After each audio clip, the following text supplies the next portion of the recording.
Maharashtra superfast news चॅनलमध्ये आपले सहर्ष स्वागत आहे। खास सत्याची धार लेखणीची महाराष्ट्रातील ताज्या आणि वेगवान बातम्या पाहण्यासाठी आपल्या हक्काचे चॅनल शेअर करा, लाईक करा आणि सबस्क्राईब करा। धन्यवाद। जासईत काळाचा घाला, तलावात आंघोळीसाठी गेलेल्या 3 चिमुरड्यांचा बुडून मृत्यू। उरणजवळील जासई गावातील स्थानिक तलावात आंघोळीसाठी गेलेल्या 3 अल्पवयीन मुलींचा पाण्यात बुडून दुर्दैवी मृत्यू झाल्याची धक्कादायक घटना शनिवार दिनांक 6 जून रोजी दुपारी घडली।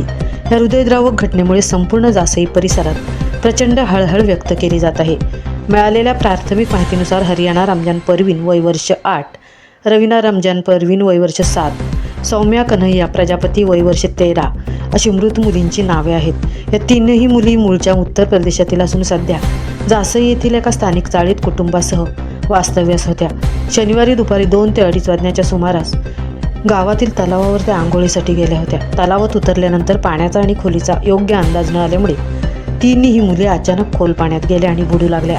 त्यांचा आरडाओरडा ऐकून जवळच असलेल्या स्थानिक नागरिकांनी त्यांच्या नातेवाईकांनी तात्काळ तलावाच्या दिशेने धाव घेतली। नागरिकांनी तिघींनाही पाण्यातून बाहेर काढून तातडीने उरण येथील इंदिरा गांधी ग्रामीण रुग्णालयात उपचारासाठी दाखल केले, मात्र डॉक्टरांनी तपासणीअंती 3ही मुलींना मृत घोषित केले। या घटनेची माहिती मिळताच पोलिसांनी घटनास्थळी धाव घेतली। उरण पोलीस ठाण्यात या अपघाती मृत्यूची नोंद करण्यात आली असून पोलीस प्रशासनाकडून पुढील कायदेशीर कारवाई आणि तपास सुरू आहे। उन्हाळ्याच्या दिवसात आणि सुट्ट्यांमध्ये लहान मुले जलाशयांकडे आकर्षित होतात, त्यामुळे पालकांनी मुलांवर विशेष लक्ष ठेवावे असे आवाहन स्थानिक प्रशासनाकडून केले जात आहे। महाराष्ट्र सुपरफास्टसाठी MD भोईरसह तृप्ती भोईर, उरण।